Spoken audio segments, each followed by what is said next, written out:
Welcome to week 4 of the Lake Garden Sew Along. This week we're getting our tops together. So decide on your layout, and then there's 2 ways to piece it. You can either piece it like the pattern with these big blocks, or I'm going to show you in the newsletter and also here how to do it in rows. So with this system, I actually used paper plates, and I had some that coordinated. Isn't that lovely? And I actually stacked the blocks up in the positions that they're going to be. So paying attention, very much so, not to turn or twist them. So what this system does is, because each of these blocks has to be pieced before you make them into a row, it's like just skipping a step. And it makes it a lot easier. I've got these wonderful little row tags that I pin to the top left-hand corner of each row.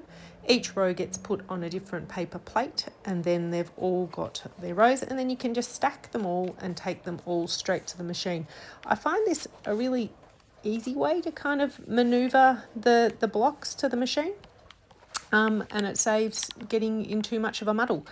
Now, I did take my time. This is the first row that I sewed, and I did have a good look at what I was doing so I could get my head around it and not muck up, if that makes any sense, but not twist any of the blocks or get any of the blocks the wrong way around, because we are kind of sewing as we go. And the more you sew each row that you do, you'll get your head around which way the blocks sit.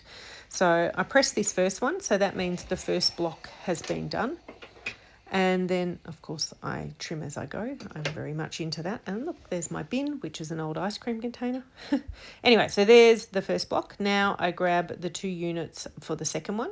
And I'm obviously piecing a horizontal block here, but I'm just remembering that it will have to go onto that previous block I've made in the right position. So when that comes off and I've pressed it, you'll see, and it's, keep a picture of the quilt handy while you're doing this. That would be my advice.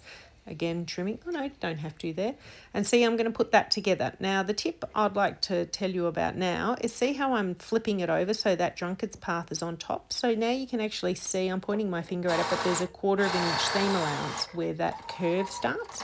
And if you catch that seam, you'll get a really nice matching drunkard's path unit, which gives the centre of that flower. So there's 2 blocks, and now I'm going to speed this up so you don't have to watch me do the whole lot, but basically keeping on going. When I join the rows, I'm not pinning any of this stage. There's no seams to match. It's just catching that seam allowance, so putting them together and sewing. And this is the first row done. And I'm pressing all of these towards the row. I always do one towards, and then actually it's because of that middle seam on that block. I think it sits better if you press that way, and so the next row I'll press the other way. So there you go, there's the one row. I've got a layout of the rows. It's just about pinning those rows together and trying to match the points as best as possible. And of course, I don't have a video of the finished quilt, but I do have these photos that I took outside, and I think it's looking pretty good. I'm very happy with the colours and also the fabrics, and I can't wait to get it quilted. See you next week.